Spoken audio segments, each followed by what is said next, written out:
be today. So I'm fucking tired. My brain doesn't work. You a little sleep boy. Mm-hmm. Sleepy, sleepy, sleepy. So, tell me about your weekend. I was real drunk all weekend. Did you guys do anything fun on Saturday? We went to the bars. Yeah. It's okay. Which Got really one? drunk. Which ones did you go to? First we went to Cheers while we were waiting for Maverick. It was me, Manuel, Cameron, and Chandler. Uh-huh. We were waiting for Maverick, and then we were sitting at the end of the bar forever, just waiting. The bartenders never came, so like, all right, should we go somewhere else? So we went to this other bar, and it was fucking packed. And then I was like, there's no way we're getting a drink here either. Let's just go to fucking Murphy's. And Murphy's moved a little bit, but we went there. Bars, there's a little bit more people, because the whole time we were walking, all the bars were packed, so they're like, you would hear people, should we just go to Murphy's? I heard it's a pretty good dive bar. And I was like, fuck, we gotta hurry. All these people that are leaving the packed bars want to go to Murphy's because no one's ever fucking there. Wait, where did Murphy's move to? Just down the street further to it. It's used to be Gandolfo's. Oh, yeah. And now that's Is Murphy's. it better? It's like the exact same. It's just a little nicer inside. Right, because Murphy's you had to go downstairs. Yeah, just a little bit. It had the outside thing. Yeah. And it's basically like a newer version of that. It's nicer. Hopefully it was a upgrade for them. Yeah. And yeah, so then we sat there for the bar forever. And then where did we go after that? Then I think we went to Johnny's for a little. I don't know which one Johnny's is. That one's on 2nd South by Matt's house. It's right by Bar X and shit. Oh, okay, I gotcha. It's just the smaller one that, if you don't want to go to Bar X. And so that's when I run into everyone at that fucking place. At Bar X? No, at Johnny's. Oh, Johnny's? Yeah. And we were there, and then there was an old man. He looked like, Cy from Duck Dynasty? No. I never watched that show. I'll show you. I don't remember how Cy. Ain't really about no duck boys. He looked just like this guy. I bet he had some fucking stories. I wanted to talk to him on the podcast. I don't even know what the fuck this guy was saying to me for a while. I was like, is this him? He was wearing like an old Navy hat, looked just like that. And then there was a homeless man out there with a dog, and then he was in there drinking beers. He might have been homeless too, or just a weird old man. And the dog was barking, and then he just started going, ooh, ooh, the old man. And we're like, what the fuck? He's like, I thought the person was making the noise. But he was mumbling and shit. You could barely hear him. And then he was ranting about something about how some dude was telling him how his German Shepherds were dangerous, and then he's like, I kicked that fucking dog, and then they ran away yiping because I'm the dangerous animal in that neighborhood. Yeah. And then he's like, I ain't afraid of your fucking dogs. Or he was just like, rambling, and then I don't know what he was saying for a while, and then he was telling us about how his dog gets out and just kills other dogs and cats and animals and stuff. He's like, sometimes he's gone for 4 days, and he's like, my neighbor was saying he's gonna shoot my dog, and I pulled my gun. I was like, I'll shoot you, motherfucker. Oh, I forgot to save it. And then hey, good night, Big Papa. Good night, Big Papa. I was like, shit, gotta make sure. He was ranting about all sorts of stuff, and then he would laugh really hard after he would say something, and it was fucking wild. Me and Cameron were like, what the fuck? Just laughing. Well, sometimes you just gotta laugh so they don't murder you. Yeah, I was like, what the fuck is happening? And then we ate some street tacos. What's your go-to drink at a bar? I don't know, beer. Actually, lately it's just been fucking Blue Moon, because that's what Chandler and Cameron always get, just a Blue Moon. So, and I'm always just like, hey, if you get this one, I'll get next round. And then we just kind of switch off. Fuck, I can't see if I was trying to click the chat, not the... What the shit is happening? I just want chat. Oh, well, it's gone. Whatever. All I do is click on it. Did you click on the little eyeball by chance? I can't see that far. No. The eyeball turns it off. No, I don't know what the fuck where it went. Whatever. Do you ever get bar food? Oh, no, I wanted to at Murphy's because I heard their food's actually really good. It's like $12 for a sandwich though, and I wasn't finna spend $12. We got street tacos though. They're like 3 for $5. Street tacos are the shit. Mm-hmm. And Manuel can do all the talking to them, so we get good stuff. Did he sneakily give you cow tongue? No. 'Cause it's real good. I think he just got beef boys. Or steak tacos. Yeah. And then what else we do? Fuck. And then we went to Bourbon House, which is the one that's kind of like it's always fucking packed. Yeah. But if I don't get beer, I don't know. I like Jameson ginger ales. Fucking. You on that AMF kick like everyone else? I just get them when if I'm at Cheers, I'll get one just because then I chug that. Or Maverick likes to get they're called Tiger's Blood. Fucking mind erasers, and they're super good. But yeah, so usually, pretty much it's like if someone else is getting a drink, I'll get that. I'll get a rum and coke. Just kind of go with the flow. Yeah, whatever I'm in the mood for. Usually it's just, hey, get me 2 of those, or get 2 of those. Something, then I'll be like, hey, I'll buy if you fucking go get the drinks, just so I don't have to go. Bourbon House always packed. Right. A lot of chicks there. It's always good. Just gotta get drunk enough to make my moves. Except for they put onions on they got onions on there. I was like, I'm gonna fucking be like little Shrek onion breath around here. I can't go hitting on chicks. Because I could just taste onions like the rest of the night. I was like, ugh. I'm not gonna be like, hey baby. Just like my voice. You been fucking chewing on an onion, you piece of So they shit? hit you with you caught the ugly. Oh, I'm ugly. Yeah, and I'm proud. I don't think we did. I think that's about it.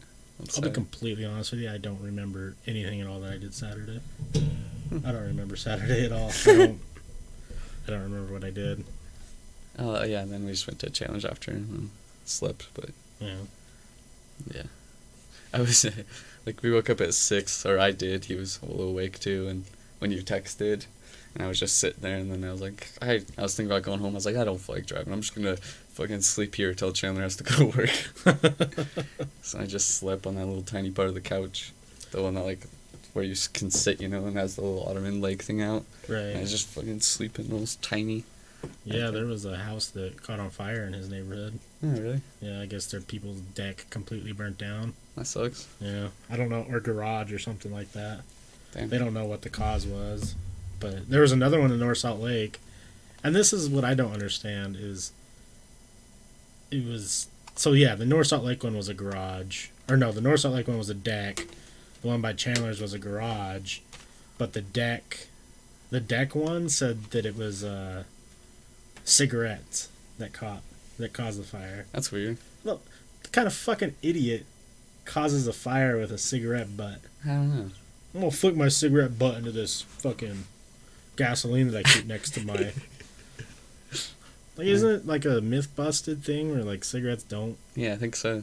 So I don't know how you cause it unless you threw in some dry grass. Yeah, but Or he just lied and then they said that. Even still, if it was dry grass, it would have to be like real dry, like my elbow skin dry. Mm-hmm. Like some ashy ass shit. Yeah, I don't know. Or they just fucking said that, so they didn't. Cigarette. True. Yeah, I don't know. It's weird. Hey, are you excited though for higher beer percentages? Yeah, it'd be nice. What's it going up to? Do you know? Is it just the normal? I think it's just the normal. 4.2 or something. 5. I don't know what the fuck it's going. Looks like. I'm just really curious if we're going to get a new variety of stuff, or if we're going to just have the same shit. Let's see here. Wins initial Senate. So initial, does it have to go through more things then? I'm sure. I don't think it's quite... 4.8.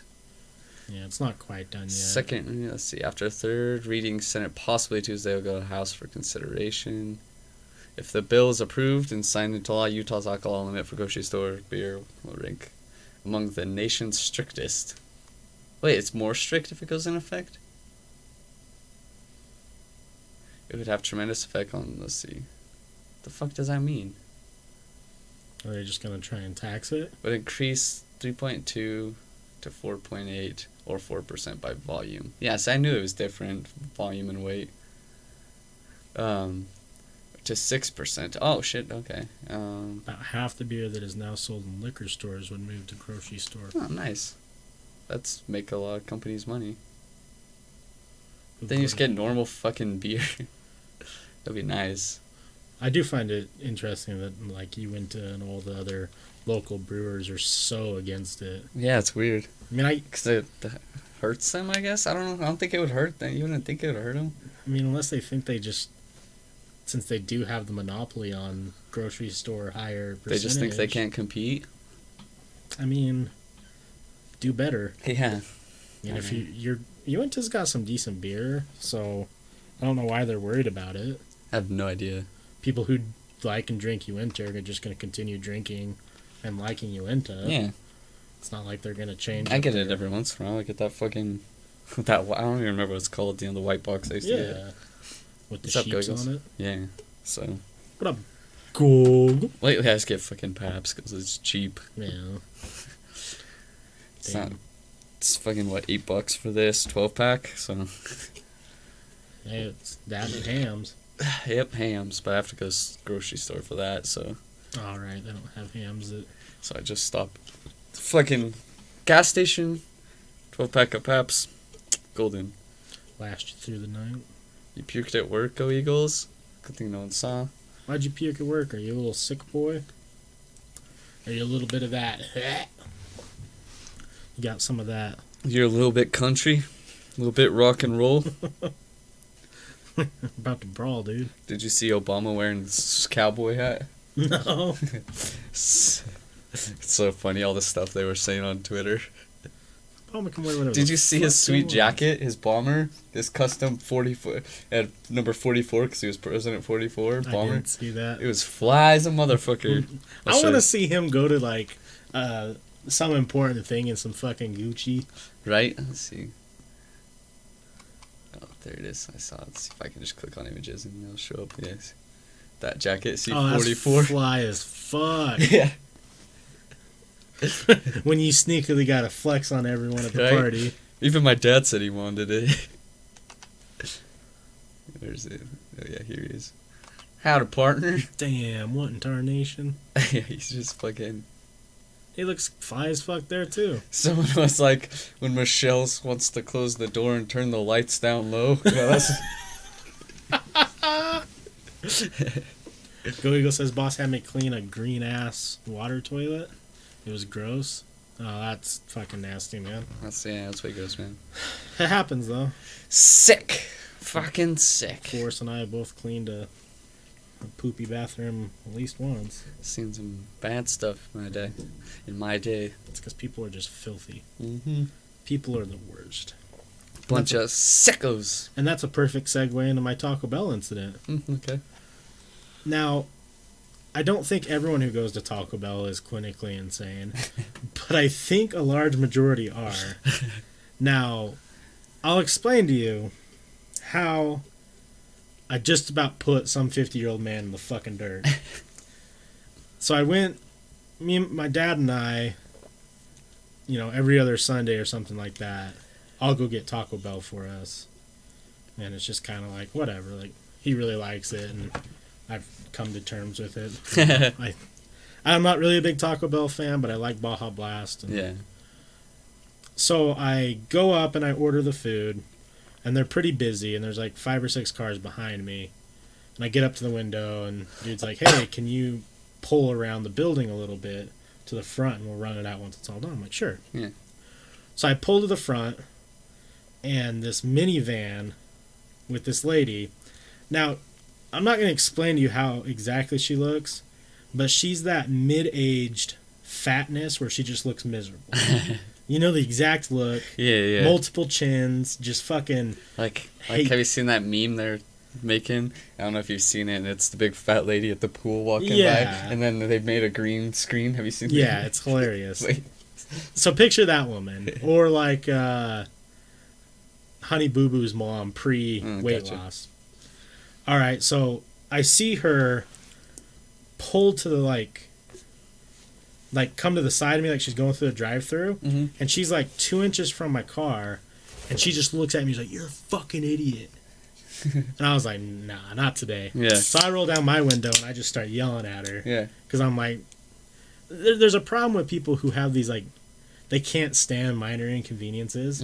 So she had to she had to turn right like an extra foot than she was probably anticipating because I was parked there. Oh, God.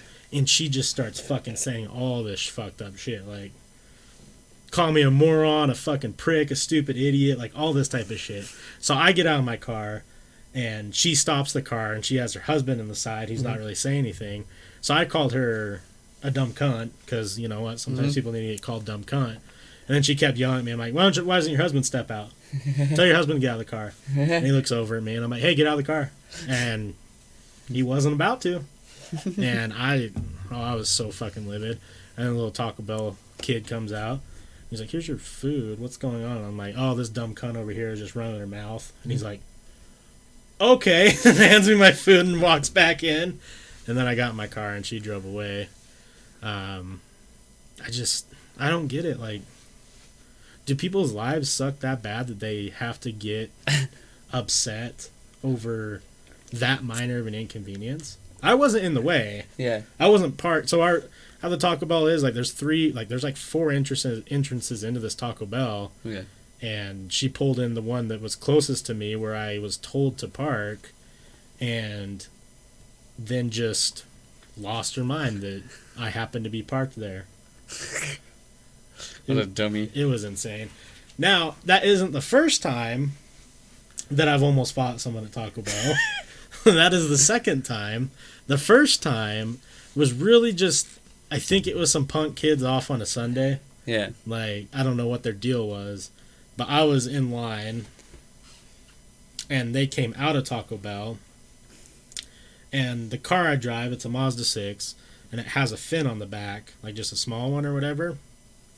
And these kids walk past, and I just hear this kid like smack the fin, like pretty hard. And like I didn't know what it was, and I like look out like the side mirror, and I see them like laughing.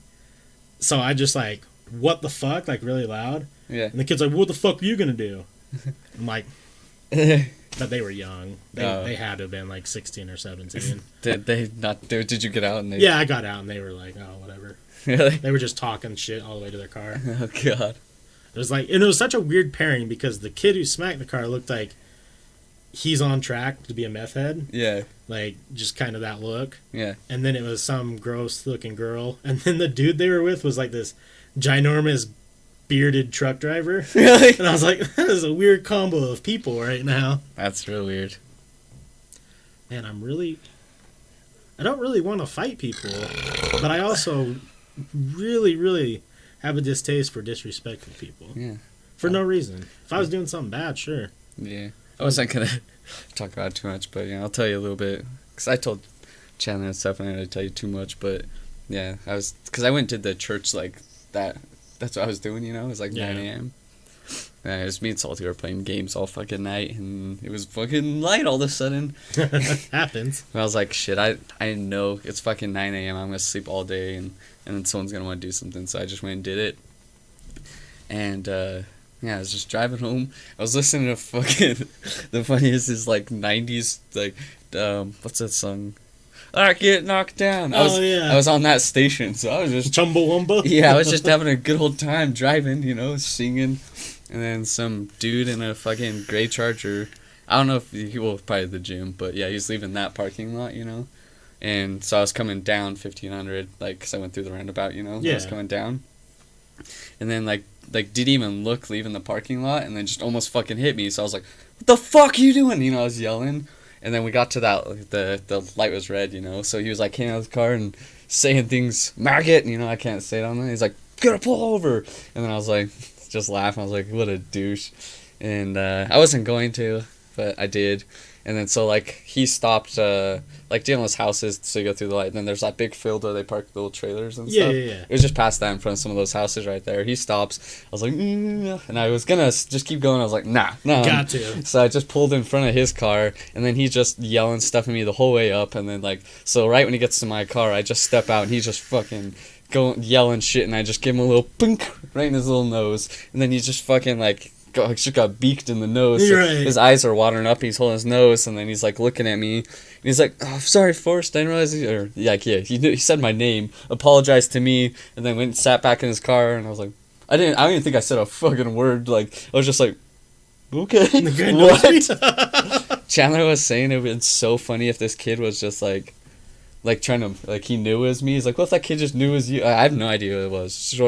Short kid, like 5'6", and black hair, short black hair. He was driving a Charger? Gray Charger, yeah. Not a nice one, like an older. Still, yeah. Like the newer model's older. But yeah, and then he apologized to me. I was like, alrighty. Got back in my car and continued on my day. This is a weird fucking thing, but yeah, I was just like, but Chandler was like, yeah, what if he was just a kid that knew it was you and he was just fucking with you and then you just beaked him? Well, yeah, I mean, I didn't hit him very hard, like. No, but because a good beaking really like puts things into perspective. Yeah. Because you're like, oh, I just gave him a little boop on the nose and. Yeah, a little snoot boop. Yeah, carry on my fucking way. God, I want to know who it is. I have no idea. I've never seen the kid in my life. When I have him on. Just get a little booped. What are you thinking? Did you say he was saying some racist shit? Well, he was a white kid that says the N-word. Oh. What are you gonna do? And, yeah. Oh, yeah. And I showed him what I was gonna do. Give him a little boop. Right? Yeah. And DJ gets it. Sometimes people just need a good beaking. It's true. It really shows them like, oh, maybe I shouldn't talk like that to strangers. And then I went home and got really drunk. Yeah, as and you then do. posted on Twitter. Then I was like, I probably shouldn't have posted that on Twitter. No way, dude. That got so many likes. Yeah. I was like, why isn't me fucking being No, okay. I don't think you understand. You are not in the wrong of this at all. Yeah, but in normal circumstances, I wouldn't have just punched a poor kid in the face. Yeah, for sure. But if he calls you, Yeah. you know, a couple slurs, you know, sometimes. Nah. I mean, you didn't beat the fuck out of him. I mean, you may have, if he broke his nose. Nah, like, definitely not that hard. You know. He just got hard enough, you know, when you get hit in the nose and it's Yeah, just, it makes your eyes water. And Yeah. you're kind of like, what the fuck just happened? and then yeah. Hopefully the story will circle around and like whoever he is knows people that we know. Yeah. And then it'll just like circle around like, oh, did you hear that so-and-so or Forrest punched so-and-so? He did for sure call me that. Go Eagles. Call you fruity. Kind of basically. And yeah, I wasn't gonna stop because I thought it was hilarious. I was like laughing because, you know, he was exactly like what That type of person. Yeah, and Yeah. I thought it was so funny, and that was because Was he listening to G-Eazy? probably. Because I bet he was listening to I G-Eazy. mean it. I hope someone was with him. I didn't even look in the car. I was probably out of the car for 4 seconds. He started walking. He was walking up, and I was like, oh. Sorry guys. And I was like, all right, step out, and not stumbled, but I was probably like, and then I just hit him in the nose, and he went, oh shit! I don't think he's ready to get hit in the nose. He's probably just planning on coming and yelling at me in my car. Gets hit in the nose, and then was looking at me, and then apologized to me. All right. And then carried on. Yeah, and then.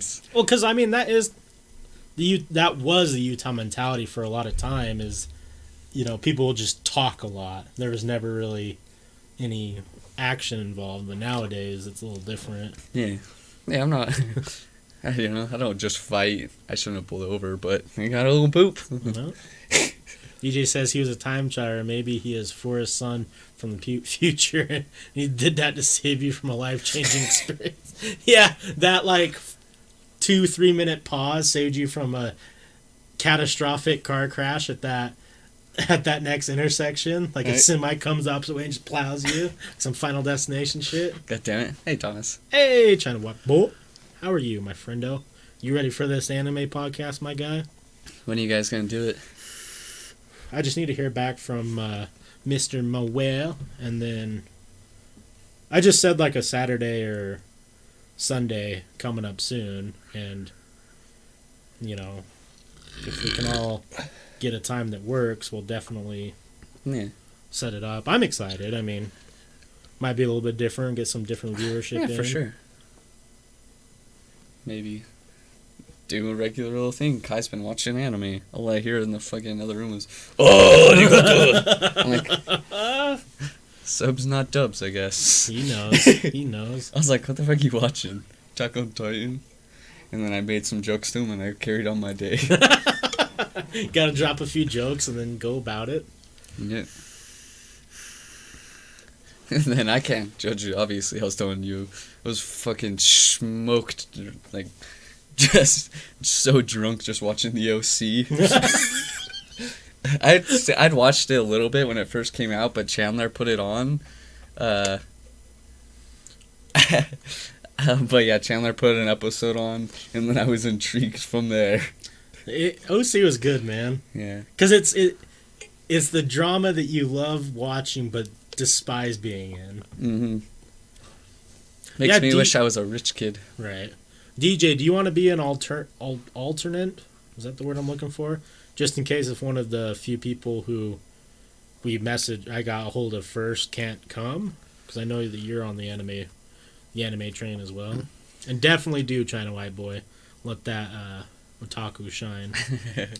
If you want to dress up, that's even better. I mean, I don't know what you got. I might try and find my anti-leaf headband and show up wild out. Right. We'll see. Yeah, Thomas Manuel got a One Piece tattoo. The little, was it pirate thing? Yeah. Yeah. He got that. It's pretty cool. And I know you like One Piece. Yeah. I'm very curious to hear if any of us will have the same favorites or not. I'm just gonna wear curl toes. Yes. Do it.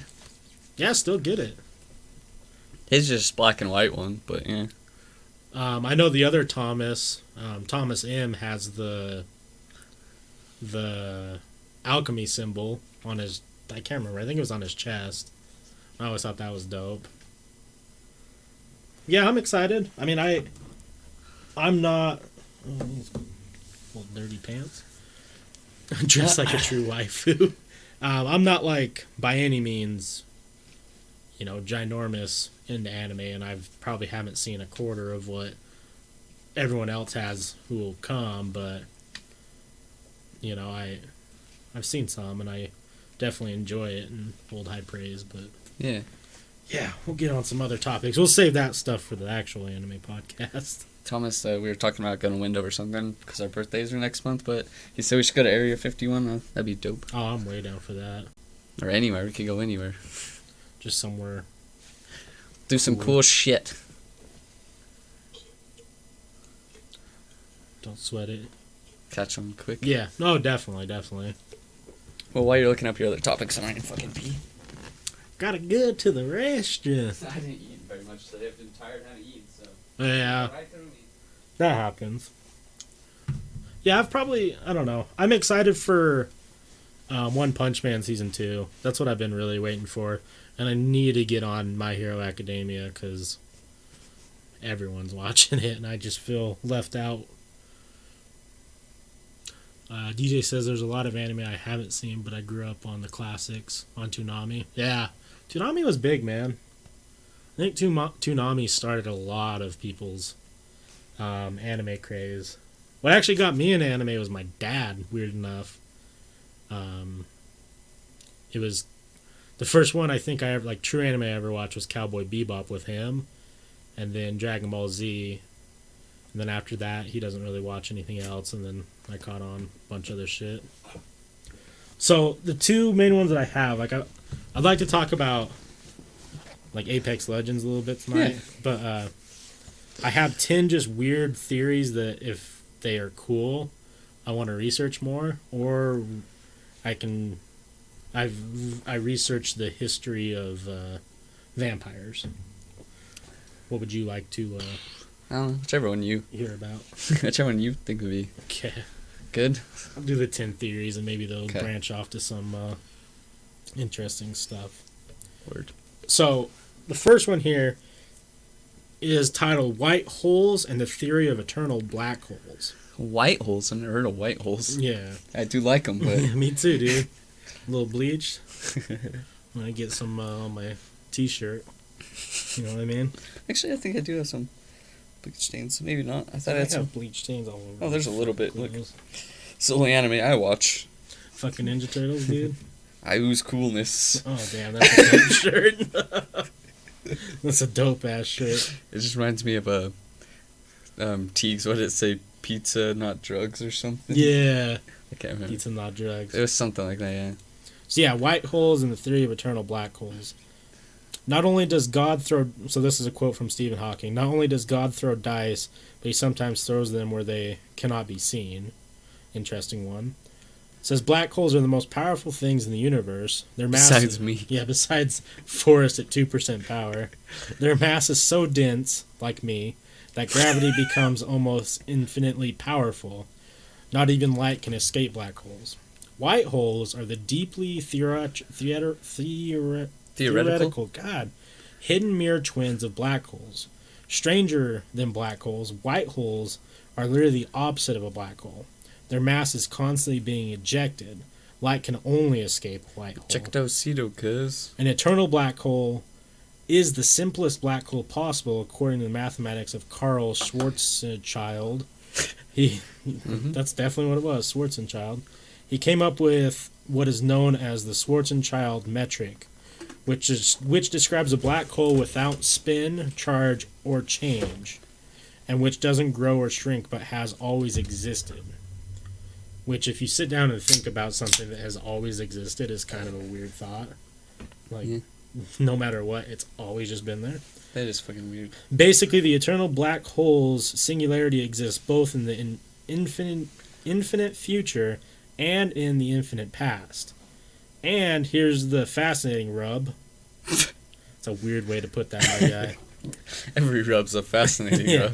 The eternal singularity of the past matches the mathematical description of a white hole. It obeys the law of general relativity, and the mathematics of relativity is time reversal symmetric. So a white hole could be a Big Bang. The Big Bang could very well be a white hole. Sometimes it is. Right? Sometimes the Big Bang is the white hole. It is, exactly. The Big Bang could very well be a white hole, which was the result of a supermassive black hole in another space-time that reached an infinite singularity, took a dip in entropy, and then erupted into our space-time as a white hole Big Bang. Wrap your frontal lobe around that. That was a whole lot of I don't fucking understand. Yeah, that's a whole lot of science, bitch. Like, I ain't following it. But you know what I did follow? What? Rub and white holes. Yeah, and that Mew song you talked about. Yeah. Supermassive black hole. Yeah, exactly. DJ says I gave a white hole a Big Bang last night. That's what I'm saying, man. You're about to create the universe, bitch. So the second one on this list is Fermat's last theorem, which I'm not familiar with who Fermat is. So this is a quote: "Problems worthy of attack prove their worth by fighting back." That's by Piet Hein. It says Fermat's last theorem was the most notorious problem in the history of mathematics. Pierre de Fermat was one of the all-time great mathematical geniuses. Wow, that's a hard word. Mathematicians discovered many of his proofs in the margins of books. Over time, all but one of them was solved. Fermat's last theorem, it was almost universally considered inaccessible to proof by contemporary mathematicians, seen as virtually impossible to prove using current knowledge. For 3 centuries, mathematicians had been trying to find a proof for Fermat's last theorem. Its fame became world-renowned, but where other mathematicians failed, Andrew Wiles succeeded. Wiles' proof is a whopping 129 pages long and contains the usage of many techniques from modern algebraic geometry, number theory, ayahuasca, right, and the Tanium-Shimura conjecture, all of which were largely unavailable in Fermat's time. Published in 1995, it is widely regarded as the proof of the century. Here's an article, blah, blah, blah, blah, blah. It has taken years to be fully embraced, but since then, Andrew Wiles earned a knighthood and the 2016 Abel Prize for his efforts. Fuck yeah. Hey, Poop Shoot Punisher. Damn, that is a fucking We were just hell of a talking name. about Big Bangs and white holes. So. Yeah, you missed out by like 2 minutes, Poop Shoot. What a fucking name. That Poop is a real Shoot good Punisher. That's 10 out of fucking 10. So yeah, I guess there was some mathematical equation that this Fermat gentleman came about, and who knows, it doesn't give me a year when he tried to come up with the theorem, but then it took hundreds of years just to prove it, which is kind of crazy. Yeah, that's weird. So the next one here is the many worlds theory, multiverse. Mini worlds? Yeah. Like little fucking marbles, fucking like in Men in Black. Men in Black. Yeah, dude. So it says, this is another quote, applying the uncertainty principle to the universe naturally leads to a multiverse. And that's Michio Kaku. So it starts off by saying Hugh Everett came up with the idea in the 1950s to allow cosmology to treat a wave function for the universe. The many worlds interpretation resolves the mystery of the conscious observer by the sensible seeming ploy of including consciousness as part of the physical universe described by quantum mechanics. There's a lot of words there that didn't register in my brain, but... What were you going to say before that? I don't know. I think you were going to say a G word. My Gregory. My brain. Governing the... Jesus. Poop Shoot Punisher says, who's the plastic surgery disaster in the background? That's Donald Glover, baby. He's if you watch the show Atlanta. I haven't seen this episode yet, but... It's Teddy Perkins, my guy. Teddy Perkins. So it says, governing the perspects of the many-world interpretation, it stands to reason that each and every electron, photon, and proton are in an infinite superposition across the multiverse of reality. The wave function of each infinite element collapses only when something, in quotes, a conscious observer, for example, attempts to measure it. In fact, if you want to take the interpretation literally, the photon itself is not even a photon until it is observed. Yeah, this is fucking wild. I've heard about this. Yeah. Before observation, the photon is merely an infinite smeared out wave function entangled with everything else. And then when you observe it, it changes. So you're not even seeing what the fuck you observe. Right. What's up, Tarzan? What up, Tarzan? The many-worlds interpretation is sometimes claimed to beat all others by Akmar's razor on the grounds that it requires no physical assumptions. Accepting it requires only the courage necessary to accept that the same rules that apply to small isolated systems, like bunches of atoms, also apply to larger isolated systems without limit, therefore including the largest possible one, our universe taken as a whole. It's very interesting. Poop Shoot Punisher. Might be able to say your name without giggling. What about rogue planets? Like, is that kind of like what the people were flying through space? Yeah, I've heard. That's what they thought that, remember, the planet was going to end because that fucking random planet was supposed to run into Earth? Yeah. Rogue planets, I haven't done much research about other rogue planets. I haven't either. Is there a lot? Because usually, they're stuck in a gravitational pull of a sun or star, but like, man, that's a good one. I'll have to research some rogue planets. Yeah, I'd definitely like to hear, or I'll definitely research some too for a future episode, because what do you think? Could you imagine, like, if there's life on a rogue planet, like, where the fuck we're going? No, Right? They'd be all cold, though, and dead without fucking Maybe they've heat. adapted? Yeah. Or maybe they're just little microorganisms? I want, like, intelligent life form. They're just like, oh, fuck. We're on this ride, boys! We don't know where we're going, so... Maybe if the planet's big enough, they wouldn't even notice that they're traveling crazy speeds, like how we don't notice that we're spinning at crazy speeds. Yeah, but they probably still have scientists and like, dude, we're just fucking flying through space. It's always nighttime there, unless Right. they got giant lamps. Oh, super black holes are what we were just talking about. That was Yeah. number one on this list. So you missed it by maybe 2 minutes. So the fourth one on this list is Dunning-Kruger effect. It says the Dunning-Kruger effect is a type of illusory superiority that arises when our unconscious insecurities develop delusions of grandeur to overcompensate and alleviate the conflicting feeling of discomfort going on inside us. Seems like you're explaining my life. Right?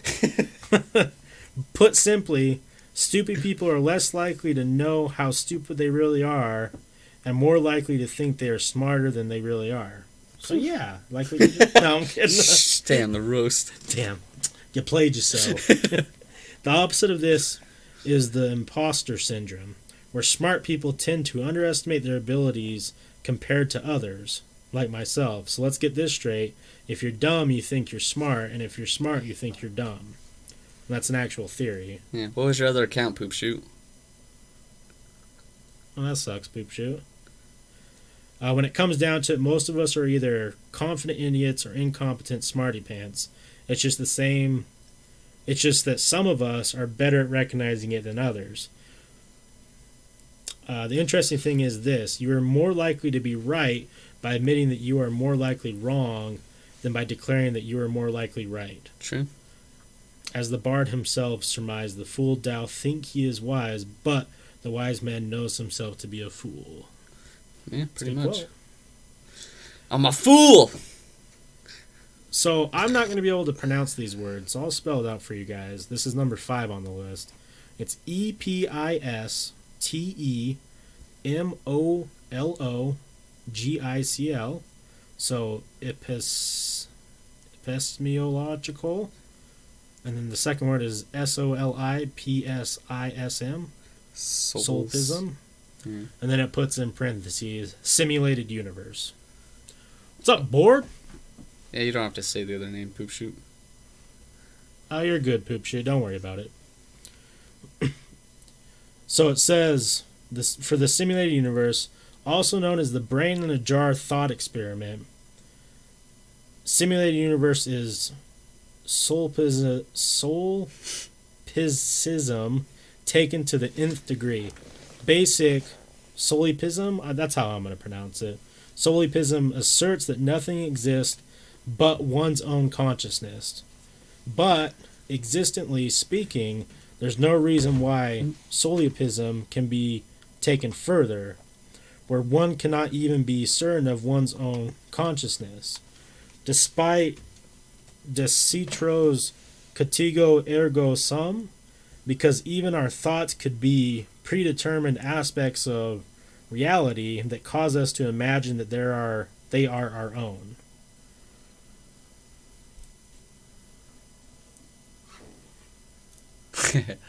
See, I know some of those words. So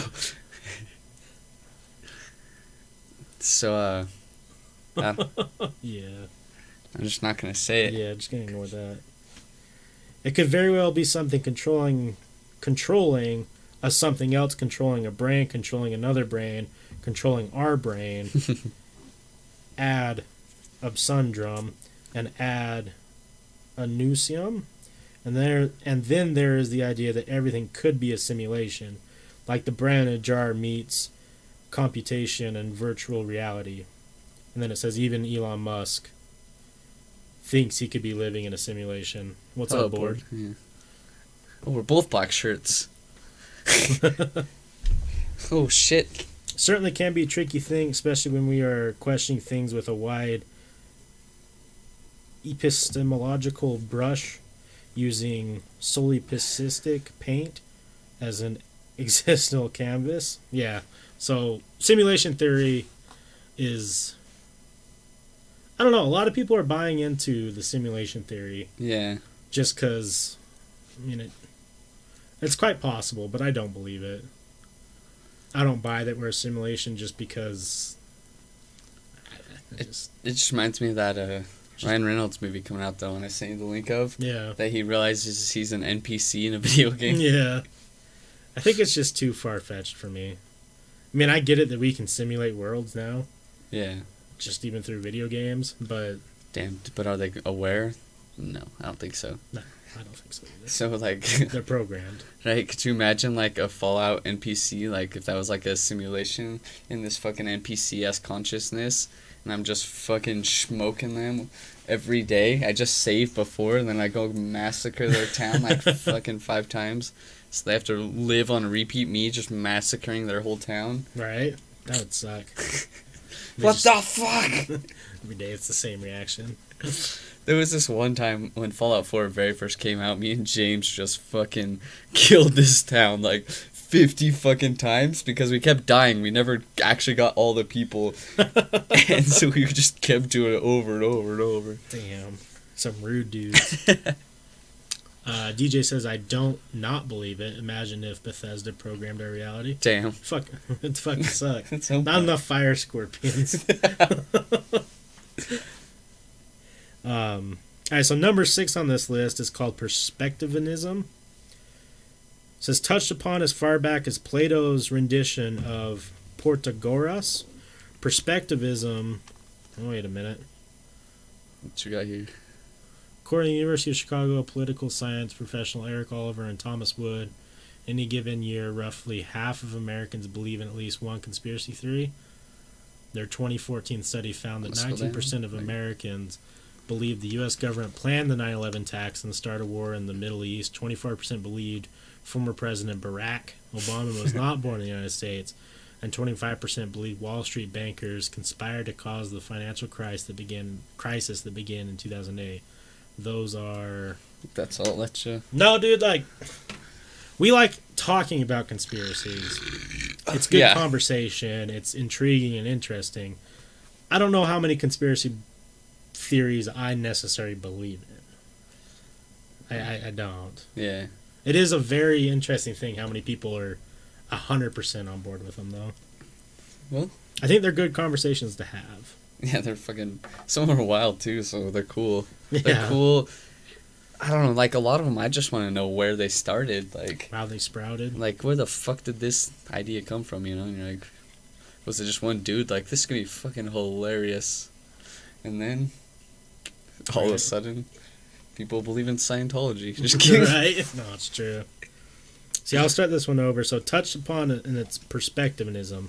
Touched upon as far back as Plato's rendition of Protagoras. Perspectivism is a philosophical view coined and expounded upon by Friedrich Nietzsche, who argued that no purely objective science can exist because no idea or thought can exist outside the influence of an individual's perspective. You don't need to go to your corner. We appreciate you posting that. We like knowledge. No, Board. No, yeah, we're not mad or anything. I don't give a shit. No, keep posting stuff, dude. It's fine. So yeah, nothing can exist outside the influence of an individual. Oh, perception. Excuse me. There will always be the influence of a culture and context, which will always lead to biased perception.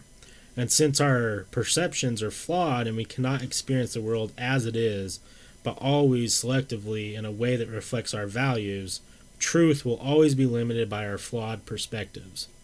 The beauty of perspectivism is that although no way of perceiving the world can be taken as definitely true, some ways of perceiving the world are more valid than others.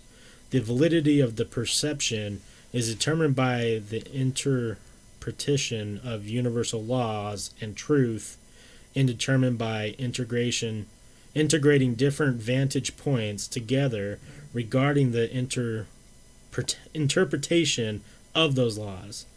Similar to consolience, the unity of knowledge as such, the laws are constantly reassessed according to the circumstances and accumulation of individual perspectives through time.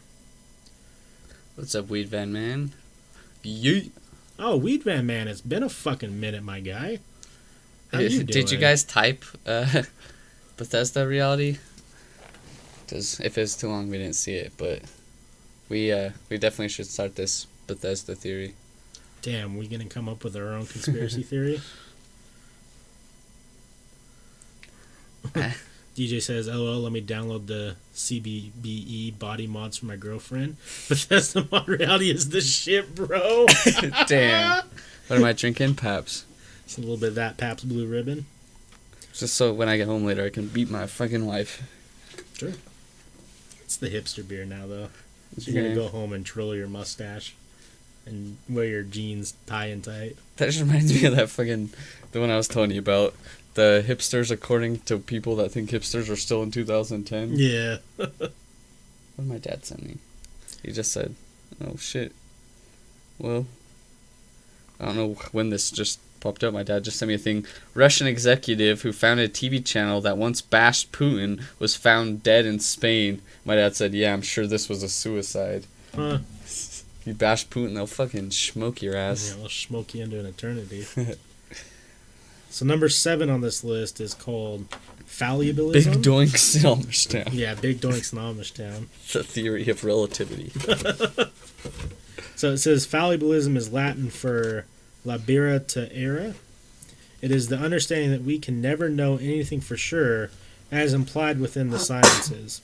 The basic claim is that all human knowledge could, in the end, due to our fallibility as a species and our inherent hypocrisy, be completely and utterly mistaken. In the most commonly used sense of the term, fallibilism implies an openness to new evidence that may refute a previously held opinion or belief, while recognizing that any claim, scientific or otherwise, validated today may need to be revised or even withdrawn in light of new evidence, new disputes, and new encounters in the future, and embraces human to think that we have only 2 options regarding our approach to knowledge, certainty and uncertainty, but neither one gets us anywhere and leads to cognitive compliancy. Certainly without uncertainty, Jesus Christ, tongue-twisting motherfucker. Somehow our internet, guys. Certainty without uncertainty leads to cognitive stagnation. Uncertainty without certainty leads to cognitive, whatever that word is. Between the two, there is a third option, cognitive,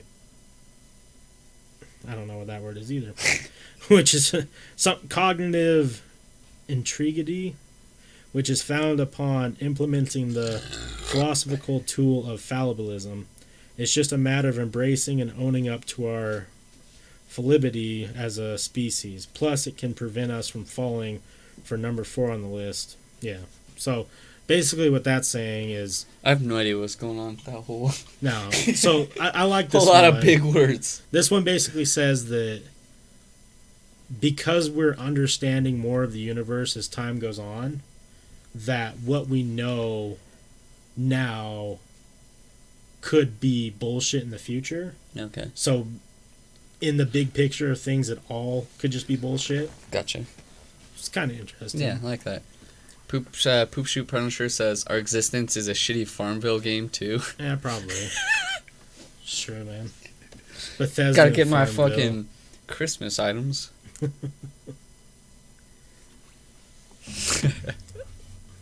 A Farmville mod for Fallout 4. Damn, I know there's some mods for like Fallout that make the game so much better. Like, Yeah. I want to try them out. So number 8 on this list is in a different language, but it says it's re-death. Okay. It says samsara is the wandering chromatic suffering that takes place between the parenthetic unchanging absolute, Atman the self, and Brahman the absolute. Brahman. On either end of the phenomenal world has been developed into a foundational theory of the nature of existence and the transmigration of the soul shared by all Indian religions. Shirley Fifth explains in it dying, death, and bereavement as a cycle of aimless drifting, wandering, or mundane existence. Re-death is the birth and death process in a new existence. It follows the transmigration of the soul, Atman, through its reincarnations. Basically, re-death is both the death of the afterlife, which re-merges into a rebirth, into the next life, as well as the death of the life lived with after the rebirth back into the afterlife, in which the cycle continues. Birth, life, death, afterlife, re-death, rebirth, next life, re-death, afterlife, re-death, so on and so forth. The entire process is known as the doctrine of samsara, reincarnation, which is attributed to the sage of Udalaka Aruni, and is also based on the doctrine of karma, according to which the soul achieves a happy or unhappy rebirth and re-death according to its works in the previous life, afterlife. Yeah. So yeah, that's just Indian religion as a whole. Yeah. I don't know why they had to use so many goddamn dumb words in it. Yeah, we can definitely start our own conspiracy poop shoot. Oh, I'm way down. Yeah, we have an EA pay system. Right. Like DJ Big Tits and Ass mods, bro. Those are the ones. Let's see. Number 9 on the list is the Fermi paradox. Where are all the aliens? Are they hiding behind dark energy?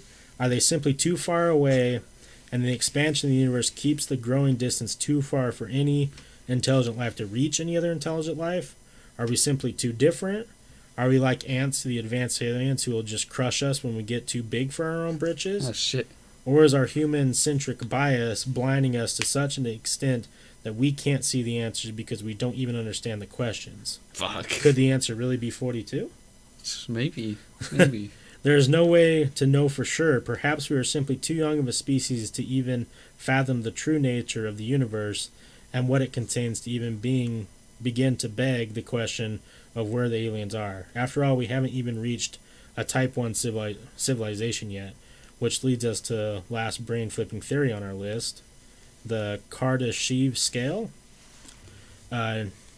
Nikolai S. Kardashev was a radio astronomer and among the pioneers of SETI. He is famous for categorizing future civilizations based on their ability to harness energy. Man, it's like that fucking movie, what's it called? The one, fucking Jamie Lee Curtis or something? The Signal. It's got Matthew McConaughey in it. Not sure. Continue. Damn, I don't know what it is. I'll look it up. Here are the main 3. There's also types 4 and 7 proposed, but we'll leave those to the 3. Type 1 civilization. This type can harness all the sunlight that falls on its planet. It can harness energy from its planet's core. Contact. And it can conceivably control the weather, volcanoes, and even earthquakes. We would need to boost our current energy production over 100,000 times to reach this status. Carl Sagan said that the Earth is more accurately described as a Type 0.7 civilization. So we're like way far off from what these are supposed to be. Type 2 civilization. This type can harness energy directly from its planet's stars by successfully constructing a Dyson sphere, which captures the sun's energy and ultimate suction. Yeah, the big suck, which captures the sun's energy and stores it for planetary use. This type can also utilize its solar system's gas giants for hydrogen and other gases, as well as mine nearby asteroids. So that sounds more like when the movie Alien takes place. Yeah. Because they're going and mining nearby asteroids and shit like that. Kind of like, someone's got a fucking nice car. And then the Type 3 civilization, this type has gone galactic. It can harness the energy of an entire galaxy, siphoning billions of star systems. This type could conceivably even harness dark energy and dark matter, however it saw fit to use it, with billions of Dyson spheres spread throughout the galaxy, where it will probably also be billions more advanced robots traveling star systems. Damn. At this point, the mind boggles, imagining what humans will be like. Will they even be humans as we know it? We'll never know. Damn, maybe we'll just have consciousness and fucking different shits. Like, right? Oof. Then it's, to finish it off, it says, as Donald Rumsfeld of all people said, unwittingly stumbling into deep philosophy, there are known knowns. There are things we know we know. We also know there are no unknowns. That is to say, we know there are some things we do not know. So pretty much we don't know shit. But there are also unknown unknowns, ones we don't know, we don't know. So pretty much we may or may not know. Yeah. So there's lots of shit that we may know that are out there, but we also don't know what to even think about the things we don't know. Pretty much. And then take that one home with you and fuck yourself. That's what it's... Go Eagle says, I got a sports conspiracy. Why after 9/11 did the Patriots all of a sudden been winning for 18 years? They sucked ass in the 90s. Well, Kraft started getting hand jobs, and then from there, Tom Brady started kissing his son. It's actually kind of a weird thing to think about. The Patriots. Yeah, America, baby. America, baby. Tom Brady, that's your answer. After fucking 9/11. Tom Brady started drinking skim milk and kissing his son, joined the Patriots, and now, golden. It's weird. I still don't think Tom Brady's the reason why that team's good. I think it's just their system. Yeah, for sure. But, common factor, old, young Tom Brady. And they cheat a lot. Yeah, it's true. But it's okay as long as you cheat to the top. Yeah. That's the golden fucking rule. Yep. And getting blowies from Giselle. The funny thing is she makes so much more money than him. I don't know if she still does, but it was so funny, like, multiple Super Bowl winning Tom Brady still making less money than his wife. Yeah, but now they just live in their castle that has a moat around it. Do they actually? Yeah. Yeah, 100% live in a castle that has a moat. Damn. How much is this chick worth? A lot. Net worth. Giselle's net worth is $180 million. Wait, it says, but the Brazilian supermodel is actually around $360 million? Net worth is a whopping $540 million. Oh, Tom Brady's net worth is $180 million. Wait, no, so it's a celebrity net worth. Yeah. So but the Brazilian supermodel is actually around $360 million, meaning that the combined net worth. Gotcha. Type in their house. Type in Tom Brady's castle.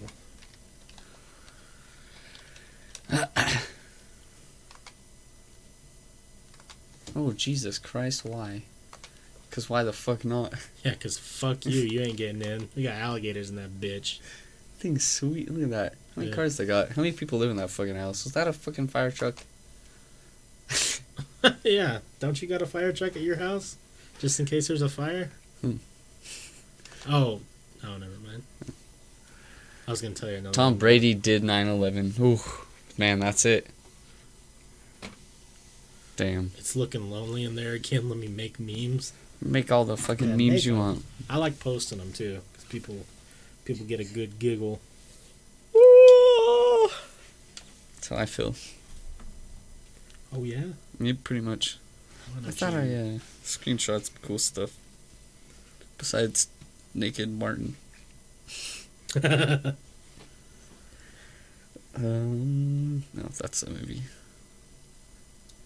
This is pretty funny. I don't know if it's real or not, but creepypasta? Yeah, I'll look up a creepypasta while Forrest is talking. It just says, University of Miami masturbation notice. Masturbation in the showers is a violation of the University of Miami housing code. The shower drains are not designed to handle such excessive amounts of semen in the drains, costing hundreds of dollars, and re-maintenance must be reflected in housing prices increases for the next year. It's your money. Please masturbate in your own dorms. Damn. Whether it's real or not, it's hilarious. Okay, go Eagles. Here's what we're going to do. I'm on the Creepypasta website. I'm going to read you off some titles of the ones that I'll have are to pee if I featured. do poop shoot. He said chug your beer for people listening. But sorry, continue. I mean, he might for some bits. I don't know. He's a pretty cool with them bits. I'm not fucking sellout. So, Googles, this is what I'm going to do. I'm going to read some titles of the ones that are featured on their homepage right now on Creepypasta.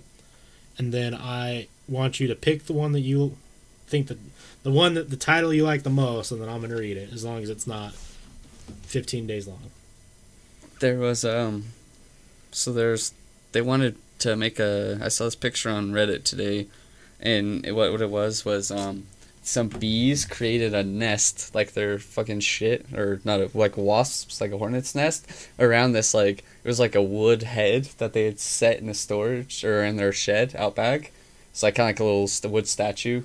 and the fucking wasps created a nest around it. So their nest was like the head. That's so cool. It looked like a person like this, but out of wasp's nest. And then someone just reposted it on the creepypasta, and someone said, "Please, let's make a creepypasta out of this." So 2 beers back to back for bits. fuck, I'll fucking maybe. We'll see. You bring them bits in for us, well, maybe. We'll see. I don't know, man. Don't give me bits for 2 beers. I really don't want to chug 2 beers right now. I'll chug this one in a sec. But 2, I'm not in the mood for that, my guy.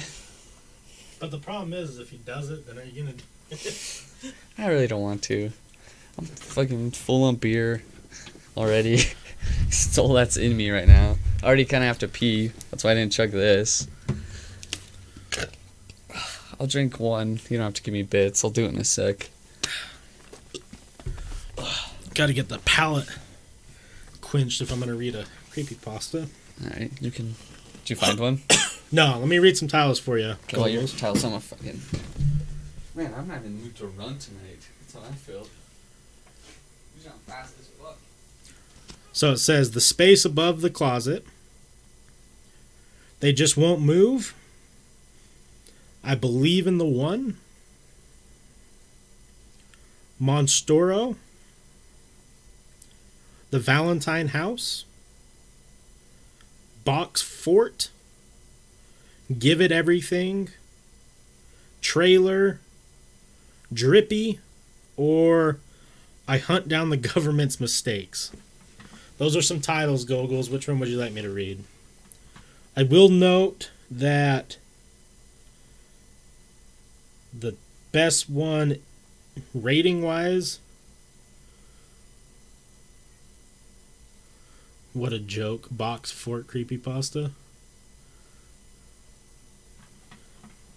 Yeah, Man, my knees feel cold.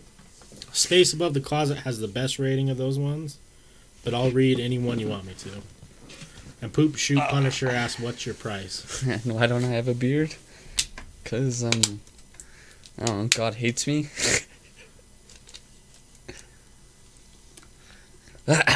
I'm not drinking 2 right now. I may drink this one, let's see. It's pretty full. It's almost completely full. Say, listen. That's a full beer. Fuck.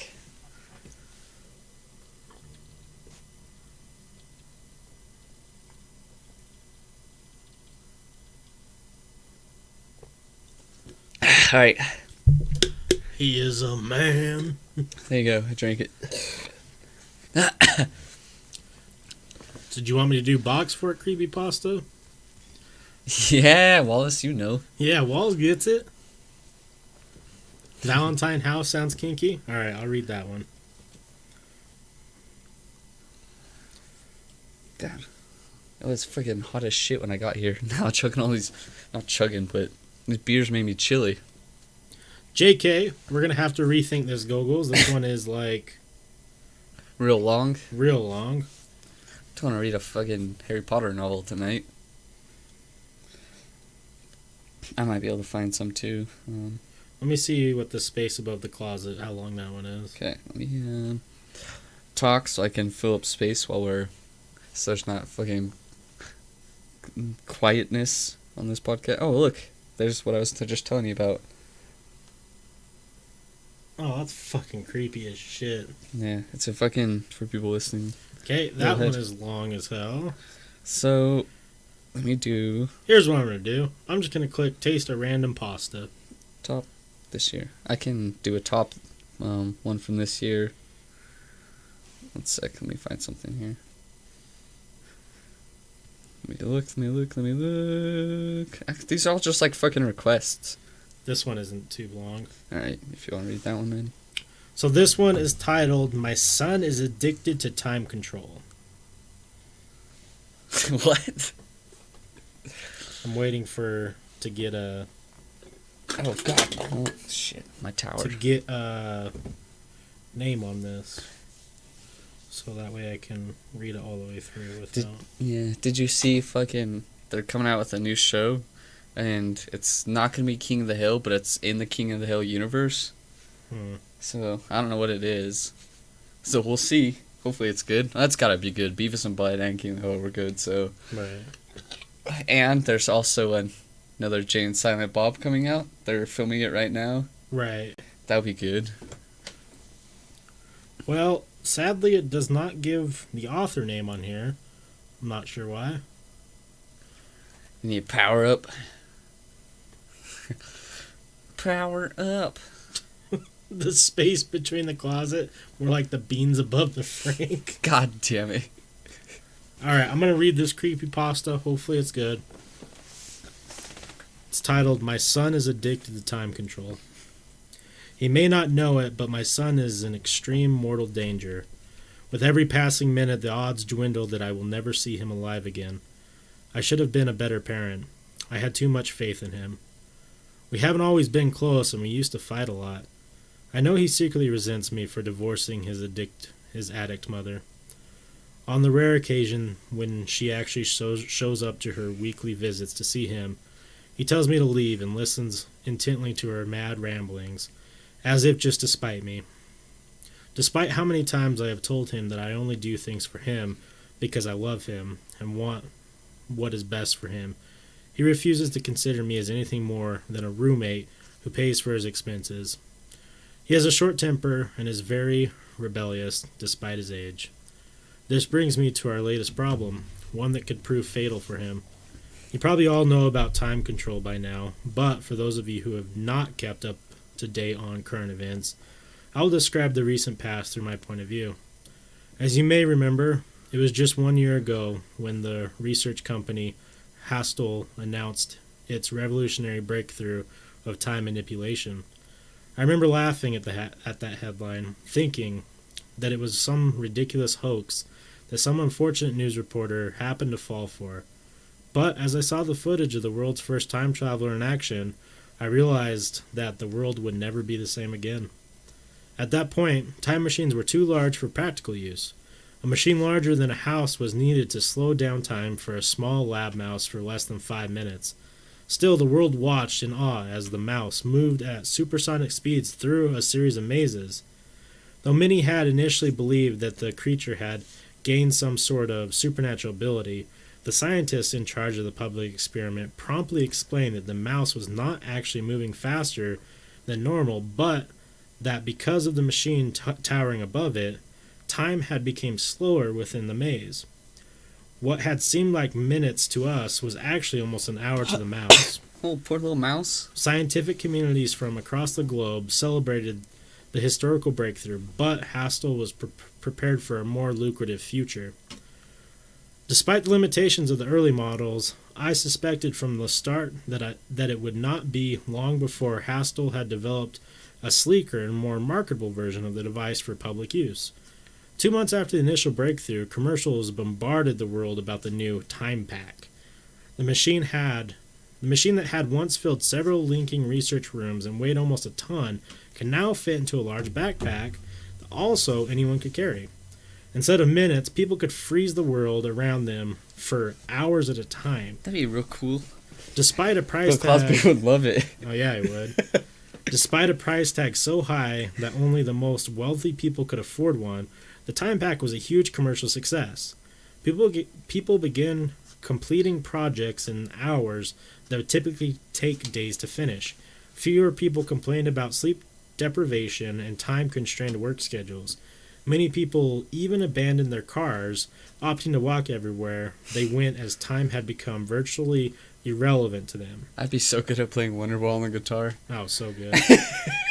As sales increased, newer, lighter, and cheaper versions of the Time Pack were developed.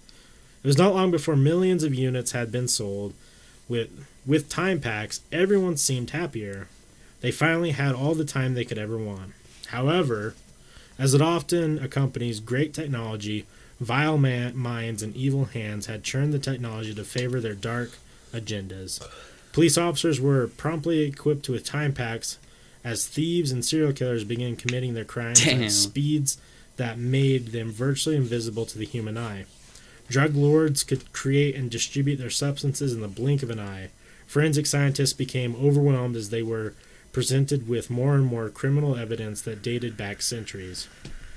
As things got worse, Hastrel realized the dangerous powers of its device and began requiring licenses and background checks from its customers, but it was too late. More stories flooded in about high-ranking officials being assassinated by ordinary, disgruntled people. There are even rumors that, in less developed countries, people are forced to use time packs to contribute an entire lifetime's worth of work in a matter of days, leaving entire villages destituted save for an incredible number of elderly people. So did it say at all if you age while you fucking... No, it didn't. The greatest blow to Hastrel's reputation did not become public until recently, however. You all have likely heard of Randy Hill.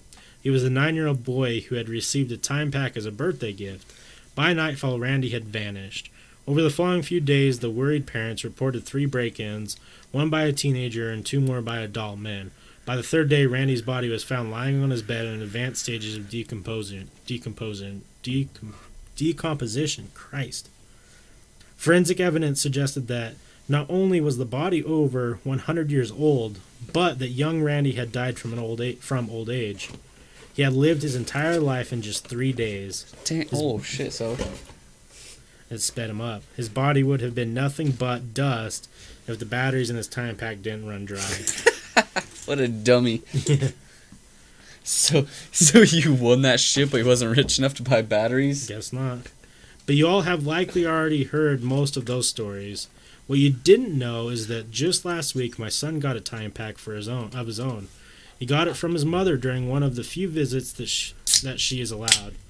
That drunk has lost all sense of responsibility for our child, and it showed when she used her inheritance to buy my son a brand new time pack with no thought to his well-being.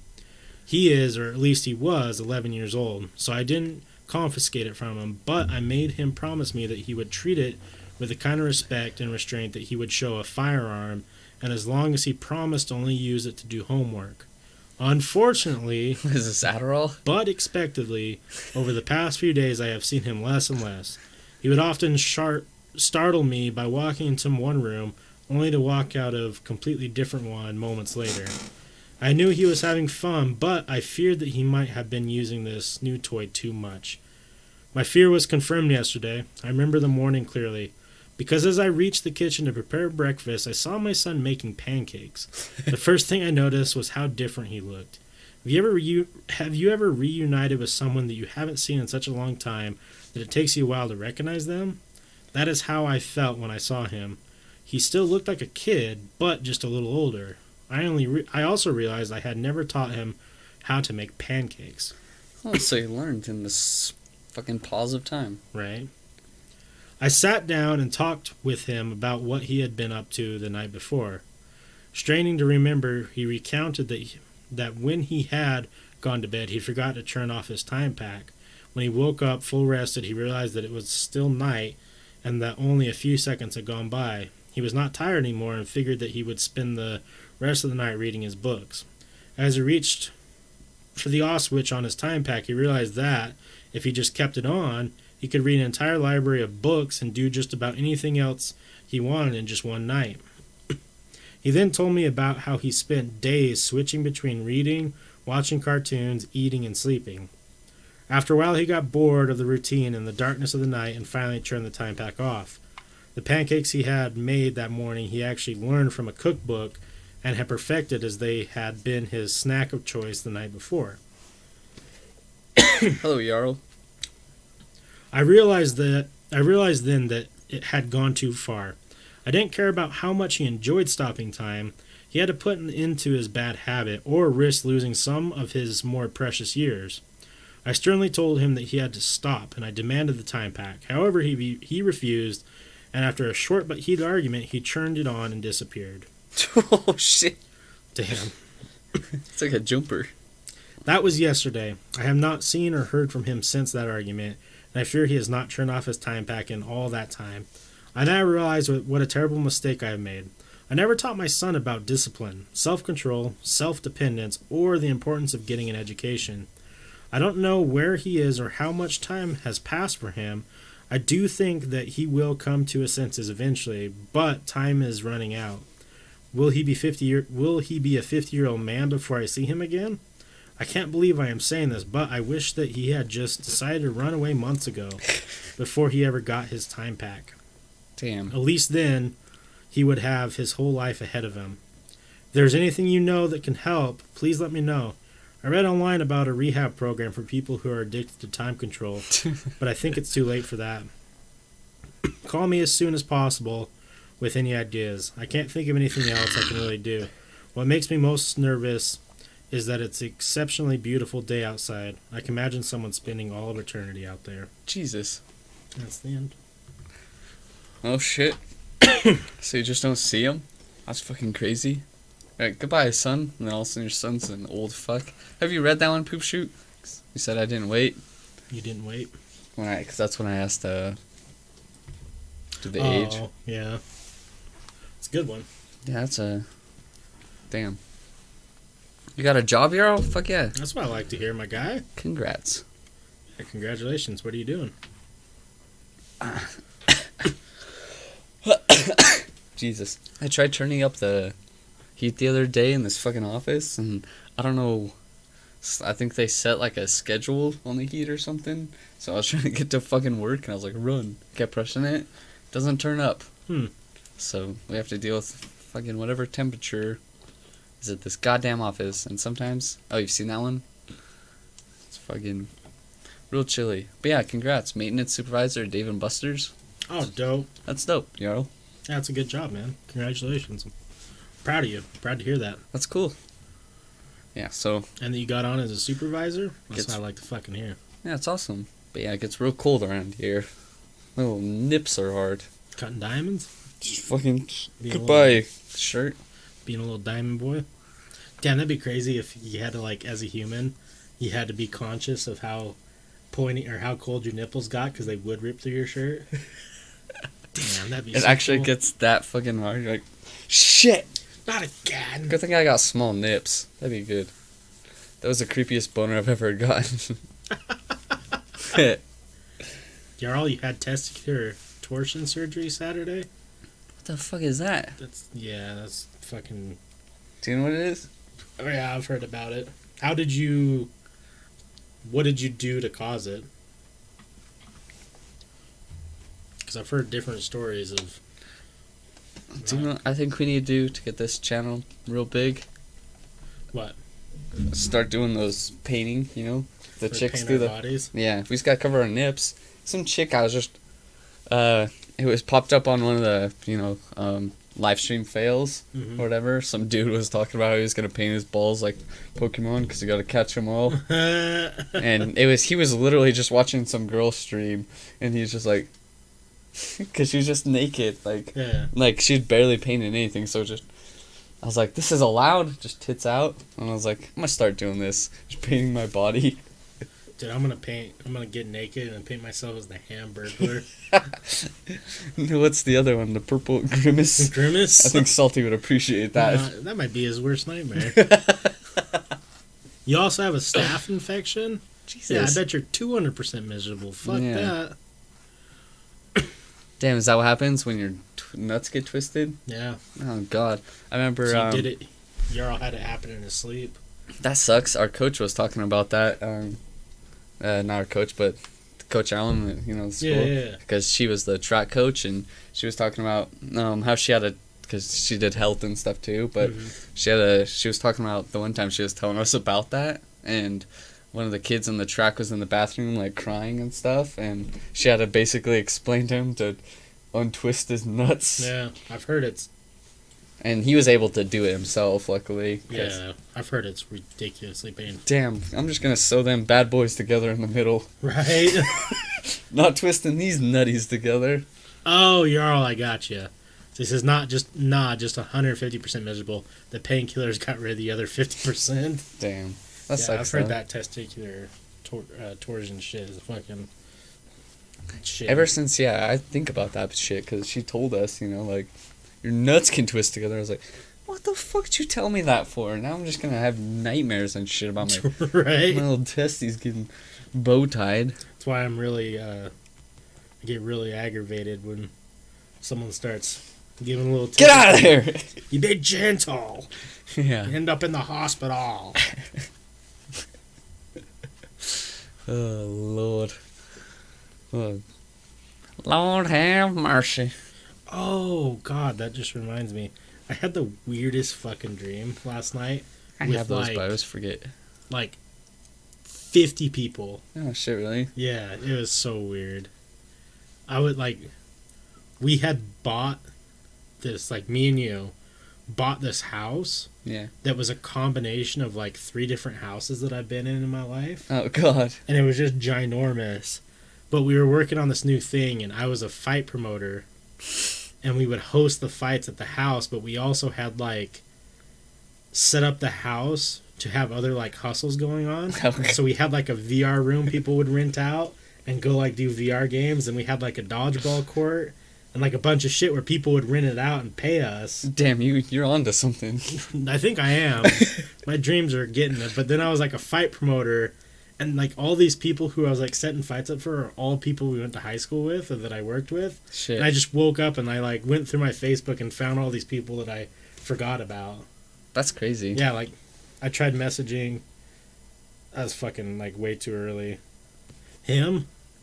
Because he was in the dream? Oh, shit, really? Don't think about people like that ever. Yeah. I was telling Chandler, he thinks it's weird, like, because there's this girl that we used to hang out with, and I had a dream like that about, and she was in it. And, like, I messaged her, like, 8 a.m. because I woke up, and I was like, why am I thinking about her? No. And I messaged her, and I was like, hey, how are you? Just fucking had a dream about you. Like, she's married, but, like, it's not like I was hitting on her. She's married. She's in the military. And I was just like, I haven't thought about her in so long. It's weird when your brain does that So shit. I messaged her, and she was good. Yarl says the nurse that did my ultrasound was real gentle.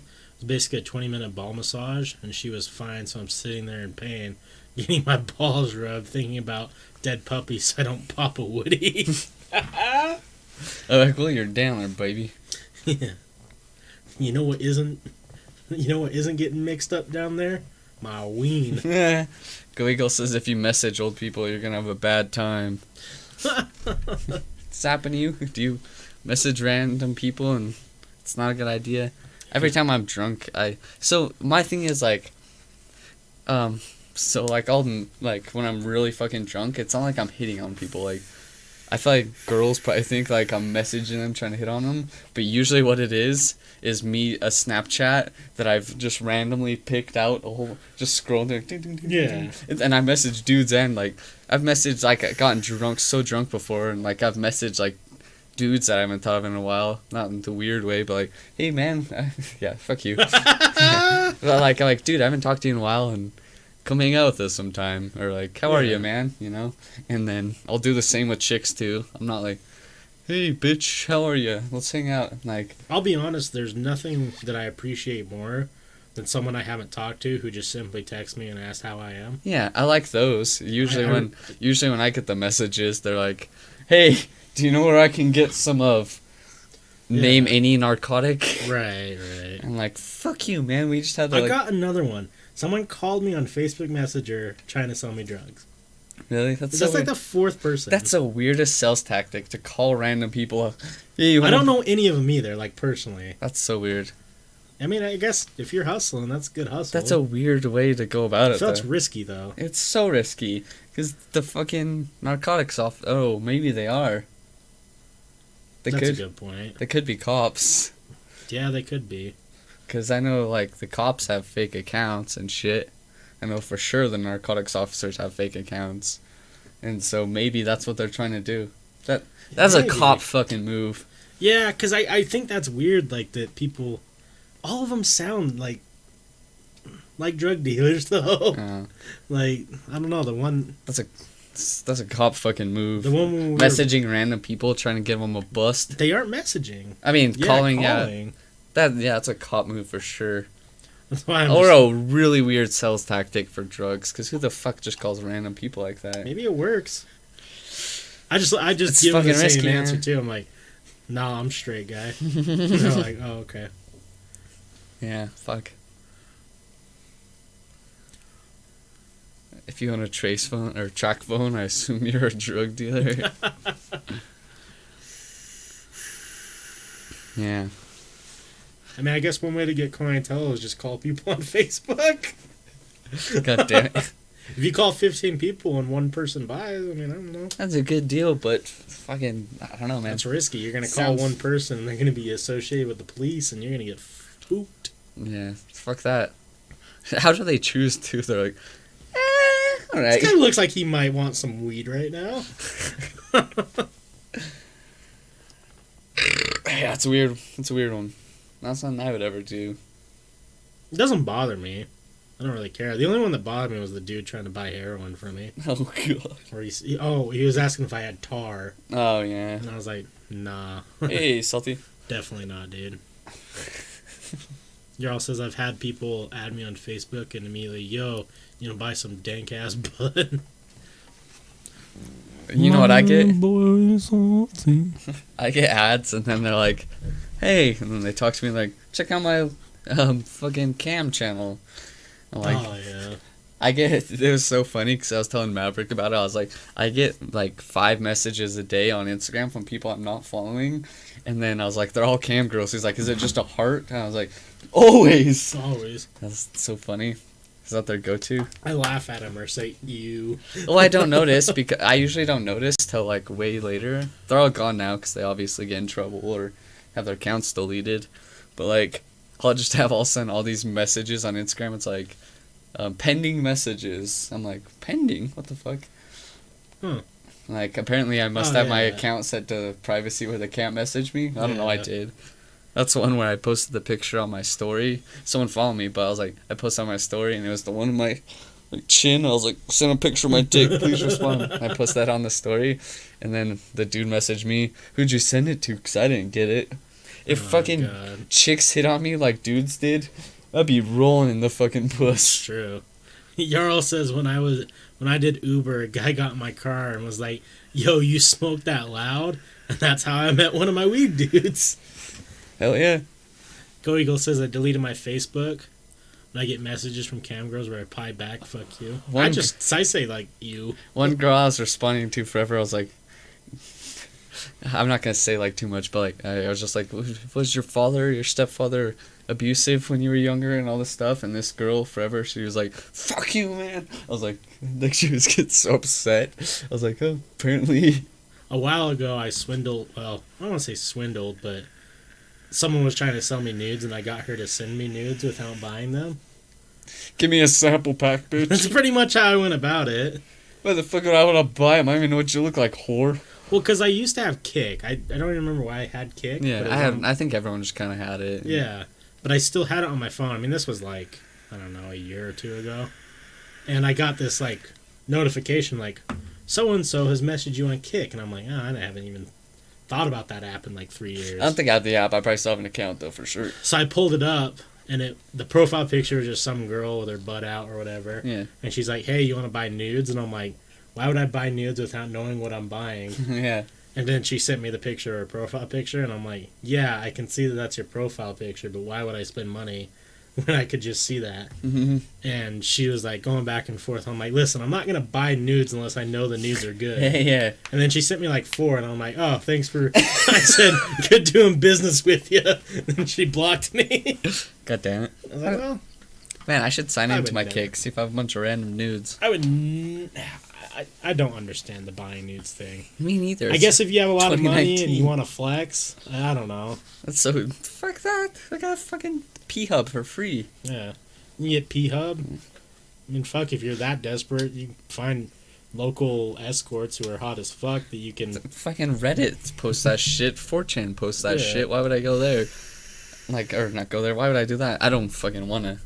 4chan's not as risky as it used to be, but still, there's some fucked up threads on there. I like to go on there sometimes. There's a conspiracy and paranormal section. Yeah, it's really good. I like to read or look at the paranormal stuff. The rest of 4chan is you gotta be careful what you click on there, but yeah, there's some good paranormal stories I like to read. Yeah.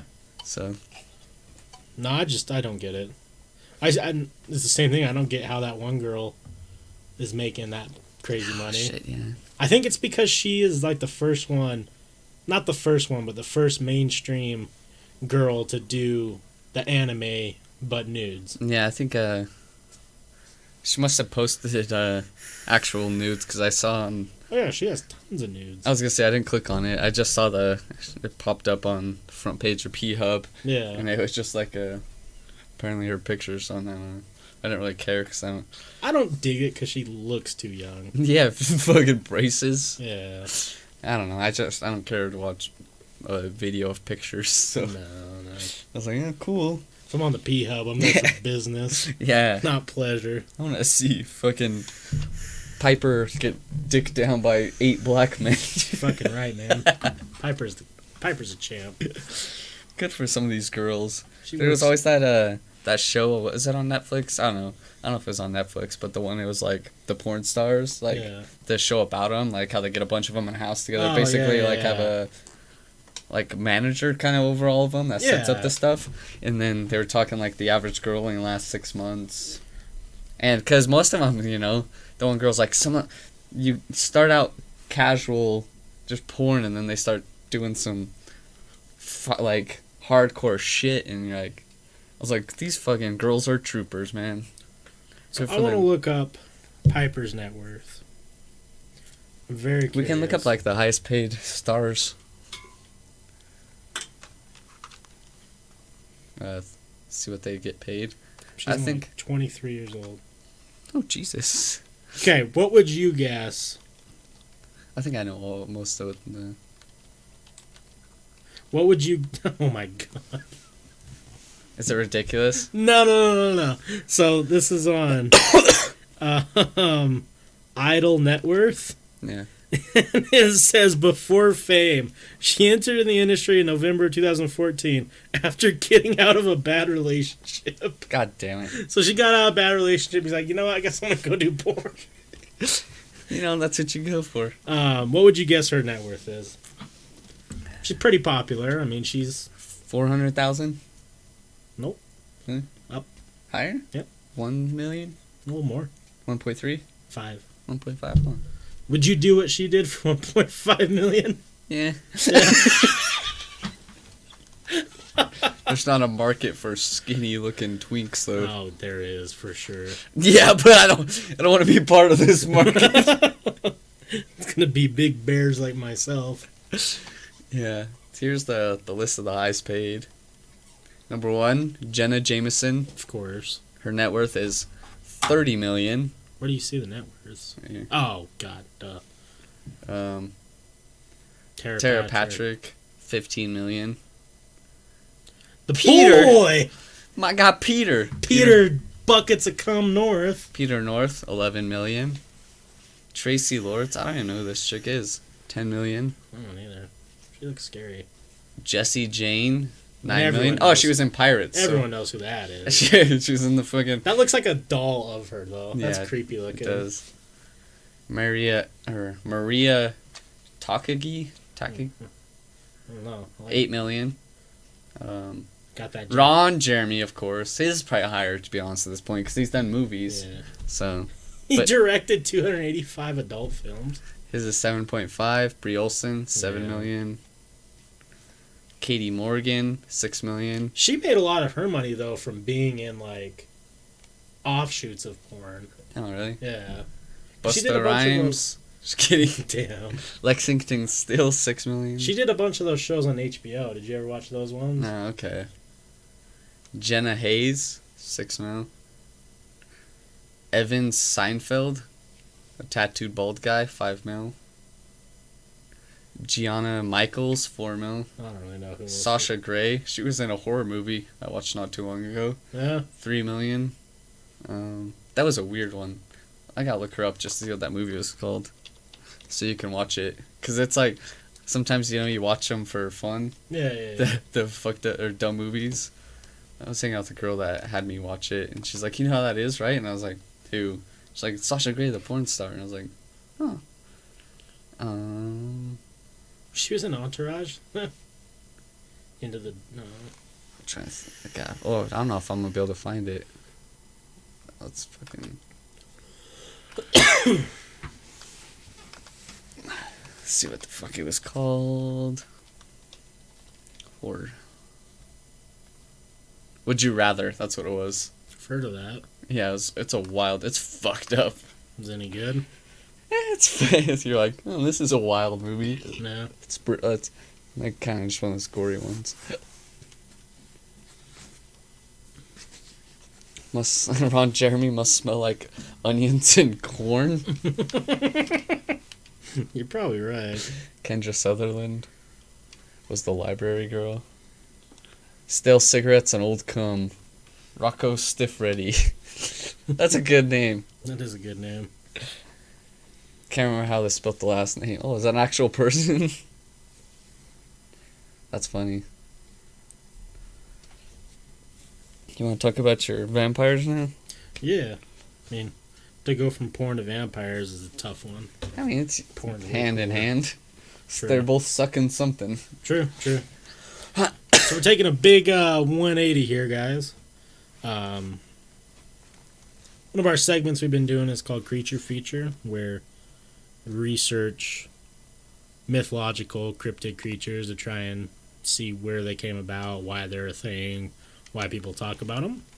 And tonight is the vampire, or vampires. This is from the... Oh, wait. That was bad. I was going to do Dracula and came out. I don't know why. I want to suck your blood. There we go. One. Do. What about Count Chocula? Yeah, that's what I was going with. No, wait, no, that was the... Oh, that's the dude from Sesame Street. Yeah. I want to know what Count Chocula sounds like. Hey, boys. My name's... Buy my cereal. My name's Count Chocula. I'm inferior to Boo Berry, but I'm still cool. No, quite Blueberry. Fuck that pink Frankenberry guy. He's a bitch. So yeah, vampires. And like I said, this is from history.com, so, an actual history channel. Or the History Channel. So you would hope that their facts and sources are pretty on point. They got ancient aliens. True. True. So it says vampires are evil mythological beings who roam the world at night. They gotta be evil. Searching for people whose blood they feed upon. They may be the best known classic monsters of all. Most people associate vampires with Count Dracula, the legendary blood-sucking subject of Bram Stoker's epic novel, Dracula, which was published in 1897, but the history of vampires began long before Stoker was born. What is a vampire, you may be asking? A blood-sucking bitch. There's almost as many different characteristics of vampires as there are vampire legends. But the main characteristic of vampires, or vampires, is that they drink human blood. They typically drain their victims' blood using their sharp fangs, killing them and turning them into vampires. In general, vampires hunt at night since sunlight weakens their powers. Some may have the ability to morph into a bat or a wolf. Vampires have super strength and have often hypnotic, sensual effects on their victims. They can't see their image in a mirror and cast no shadows. Damn, that'd be real... Poor them, they don't even know what they look like. Right? Vampires in Greek mythology. The first vampire may be traced to Greek mythology. In the story of a young Italian man named Amburgio and the love of his life, Selina, the story includes many features of mainstream vampire tales such as passion, blood-sucking, and extreme sun sensitivity. According to the myth, Amburgio fell in love with Selina after visiting the legendary oracle in the temple of Apollo, the sun god. He asked her to marry him, but little did he know the jealous Apollo wanted her for his own. Apollo cursed Amburgio by causing his skin to burn whenever he exposed to sunlight. In desperation, Amburgio turned to Hades, the god of the underworld, and then Artemis, the goddess of the hunt, for help after stealing Artemis's silver bow to fulfill a deal made with Hades. Artemis cursed Amburgio so silver would burn his skin. She later took pity on him, though, and gave him super strength, immortality, and fangs to kill beasts to use their blood to write love poems to Selina. Eventually, the mortal Selina escaped Apollo's grasp and reunited with immortal Amburgio. Artemis told Amburgio he could make Selina immortal by drinking her blood, which would kill her body but make her spirit live on. Their combined blood could then turn anyone who drank it into a vampire. Huh. So, I didn't know that vampires started in Greek mythology. Me neither. Vlad the Impaler. That's fucking... Which is a dope-ass movie. That's Dracula, though. Yeah. It's thought Bram Stoker named Count Dracula after Vlad Dracula, also known as Vlad the Impaler. Vlad Dracula was born in Transylvania, Romania. He ruled Wallachia, Romania, off and on from 1456 to 1462. Some historians describe him as a just yet brutally cruel ruler who valiantly fought off the Ottoman Empire. He earned his nickname because his favorite way to kill his enemy was to impale them on a wooden stake. It's like the fucking... Was it the Greyborns? Those fucking out? No, that's Yeah. not that. Whatever that bitch... I don't know. That made old Reek was... What are those guys called? Yeah, the Grey Ones. Was it Greyborns? I thought Greyborns were the Sea Boys. I think Theon's a Greyborn. Yeah, so Reek's the Greyborn. Yeah. What are those other assholes? The one that tortured him. Oh, They're things the upside down skin dude. yeah. God, I can't remember Man, his they're name. just like Just Vlad. like those guys. According to legend, Vlad Dracula enjoyed dining amidst his dying victims and dipping his bread into their blood. God, that is the most fucking metal thing that I've ever heard. Yeah, it is. Whether those gory tales are true is unknown. Many people believe these stories sparked Stoker's imagination to create Count Dracula, who was also from Transylvania, sucked his victim's blood, and could be killed by impaling a stake through his heart. But according to Dracula expert Elizabeth Miller, Stoker didn't base Count Dracula's life on Vlad Dracula. Nonetheless, the similarities between the two Draculas are intriguing. Yeah, Greyjoy. That's what I meant. The Greyjoys. Yeah, that's what Theon was. Whatever that fucking other assholes' names are. I don't remember. Bolton. Boltons, yeah. Yeah. Ramsay. Are vampires real?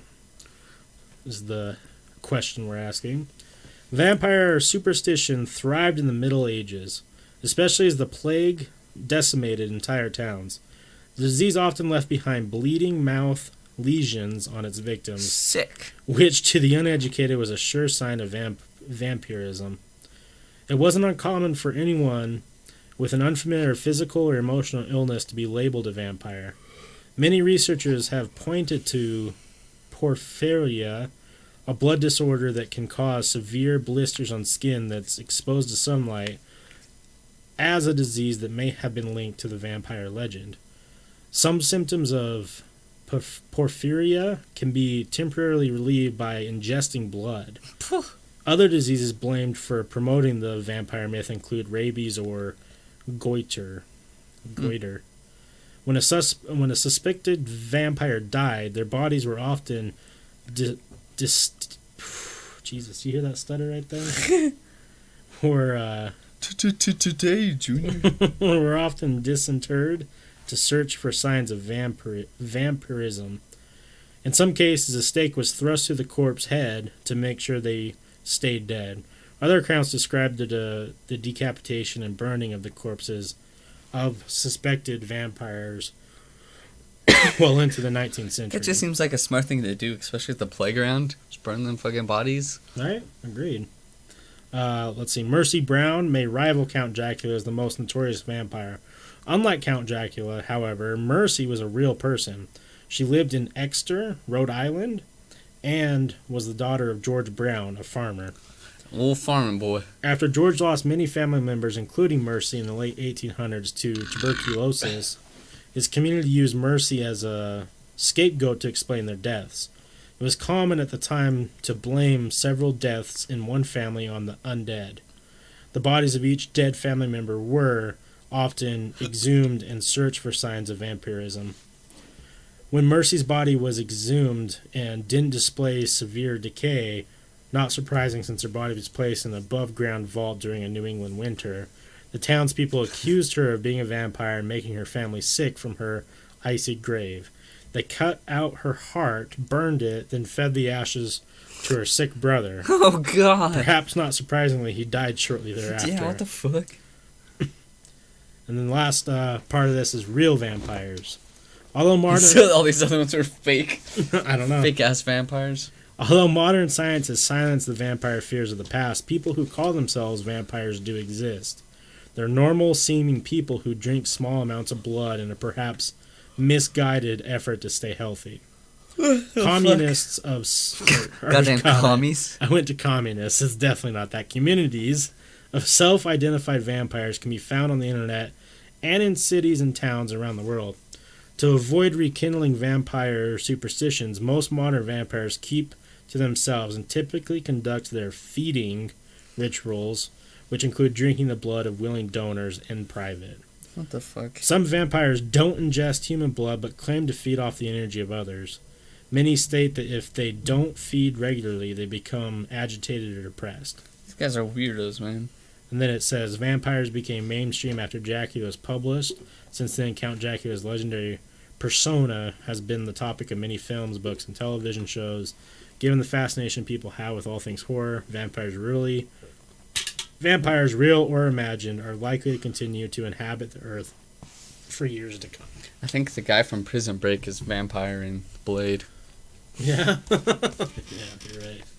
Pretty sure it was him.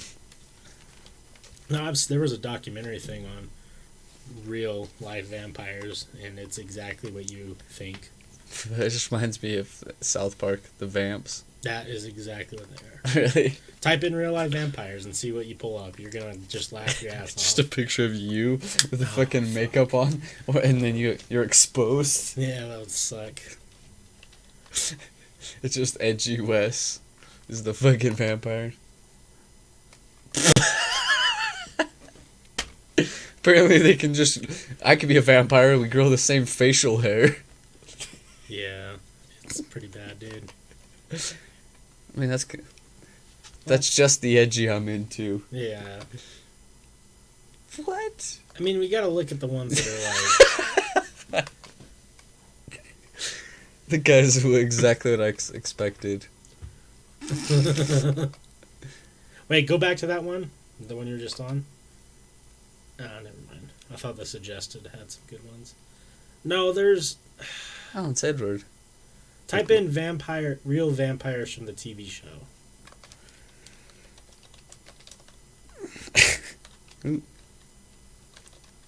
Not sure. Well, that works, whatever.